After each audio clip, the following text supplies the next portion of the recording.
오늘 함께 보실 하나님의 말씀은 사사기 10장 10절에서 18절 말씀입니다.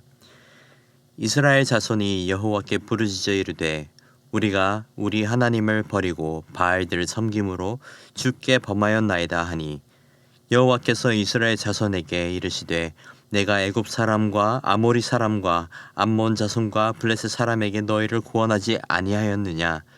또 시돈 사람과 아멜렉 사람과 마온 사람이 너희를 압제할 때에 너희가 내게 부르짖음으로 내가 너희를 그들의 손에서 구원하였거늘 너희가 나를 버리고 또 다른 신들을 섬기니 그러므로 내가 다시는 너희를 구원하지 아니하리라. 가서 너희가 택한 신들에게 부르짖어 너희의 환난 때에 그들이 너희를 구원하게 하라 하신지라. 이스라엘 자손이 여호와께 여쭈되 우리가 범죄하였사오니 주께서 보시기에 좋은 대로 우리에게 행하시려니와 오직 주께 구하옵나니 오늘 우리를 건져내옵소서 하고 자기 가운데서 이방 신들을 제하여 버리고 여호와를 섬김에 여호와께서 이스라엘의 곤고로 말미암아 마음에 근심하시니라. 그때에 암몬 자손이 모여서 길르앗에 진을 쳤으므로 이스라엘 자손도 모여 미스바에 진을 치고 길르앗 백성과 방백들이 서로 이르되 누가 먼저 나가서 암몬 자손과 싸움을 시작하랴. 그가 길르앗 모든 주민의 머리가 되리라 하니라. 아멘. 우리는 오늘 본문을 통해 다시 한번 이스라엘이 하나님 앞에서 범죄했음을 보게 됩니다. 이스라엘은 여호와 하나님을 따르지 않고 바알들을 섬겼던 것입니다. 아비멜렉 이후로 둘라와 야엘이 사서로서 충성을 했지만 결국 이스라엘은 하나님을 버린 것입니다. 결국 이스라엘의 범죄함으로 암몬 자손들이 대적해 옵니다.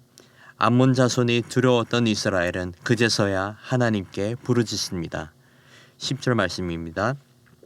이스라엘 자손이 여호와께 부르짖어 이르되 우리가 우리 하나님을 버리고 바알들을 섬김으로 주께 범죄하였나이다 하니 위기가 들이닥치자 이스라엘 백성들은 빠른 회개를 했습니다.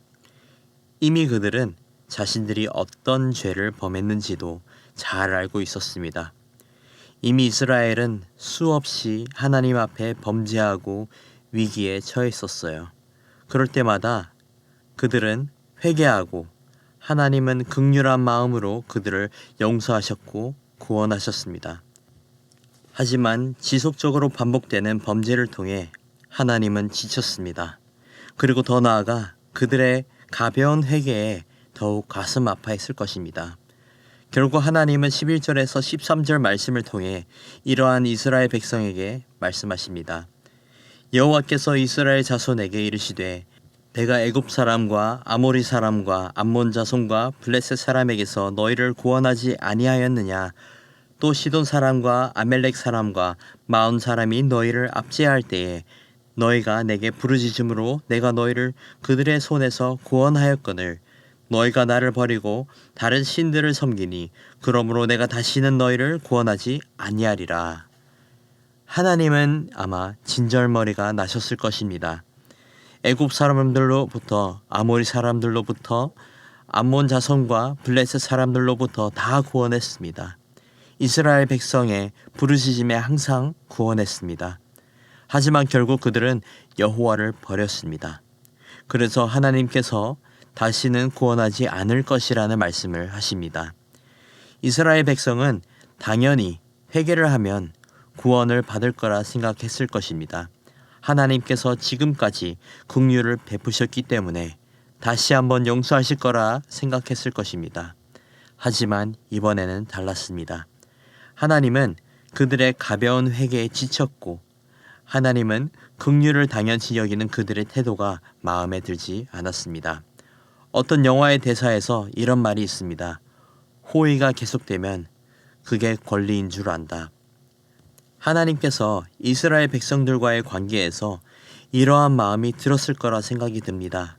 계속 용서해주고 구원해 주었는데 이제는 그것을 당연하게 여기고 가볍게 회개하는 이스라엘을 보며 속이 뒤집혔을 것입니다.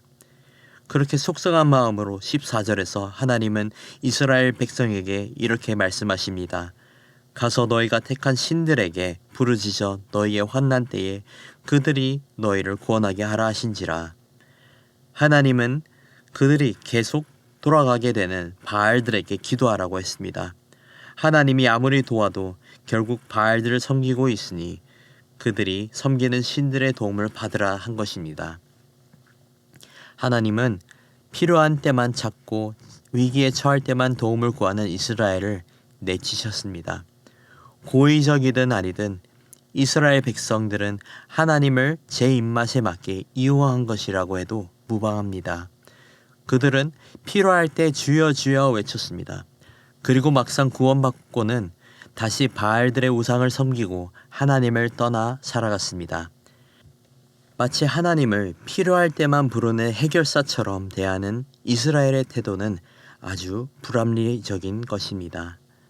사랑하는 성도 여러분, 여러분은 하나님을 어떻게 대하고 계십니까? 이스라엘이 했던 것처럼 하나님을 필요할 때만 찾고 문제가 해결되면 세상으로 다시 방향을 돌리고 있지는 않습니까? 혹시 우리도 이스라엘처럼 가볍게 회개하고 있지는 않습니까? 우리 모습 가운데 반복되는 죄가 있다면 그 또한 한번 뒤돌아보시길 바랍니다. 하나님 앞에 단순히 가벼운 마음으로 회개한 것이 아닌지 다시 한번 고민해 보아야 합니다. 사랑하는 성도 여러분, 바라옵기는 우리 모두가 하나님을 진실로 사랑하고 하나님께 진실로 죄를 회개하는 은혜가 있기를 소망합니다. 분명 하나님은 긍휼하신 하나님이십니다. 하지만 하나님의 긍휼하심과 용서하심을 당연시 여기는 실수를 하지 않으시길 바랍니다. 모든 것을 아시는 하나님께서 우리의 마음을 보시고 진실한 마음을 원하십니다. 진실하게 신실하게 주님께 회개하고 주님을 온전히 믿고 따르는 저와 여러분이 되기를 간절히 소망하고 축복합니다. 기도하겠습니다. 긍휼하시고 신실하신 하나님 아버지 찬양합니다. 주님께서 우리를 사랑하시고 우리를 불쌍히 여겨주심에 감사를 드립니다. 아버지, 우리의 연약한 모습을 불쌍히 여겨주시옵고 우리의 마음 가운데 진실하지 못한 모습들을 정결하게 하옵소서. 주님의 사랑과 긍휼하심을 당연시 여기는 자들이 되지 않게 하시옵고 모든 것이 은혜임을 믿고 고백하는 주의 자녀들 되게 인도하여 주시옵소서. 오직 주의 사랑에 붙잡혀 살게 하시고 늘 주님 안에서 진실한 마음으로 기도드리는 주의 거룩한 제자들 되게 하옵소서. 진실로 주를 사랑하기를 원합니다. 은혜 허락해 주시옵소서. 감사합니다. 사랑합니다. 이 모든 말씀 살아계신 우리 주 예수 그리스도의 이름으로 기도드리옵나이다. 아멘. 이 시간 말씀을 붙들고 기도하시면서 주간 기도 제목으로 부산과 민족과 한 주간의 승리를 위해 기도하시겠습니다. 부산과 한국과 한국교회의 부흥과 교계 모든 지도자들을 위해 기도해 주시고 우리 성도들이 한 주간 늘 주님 은혜 가운데 승리할 수 있도록 기도하시겠습니다. 기도하겠습니다.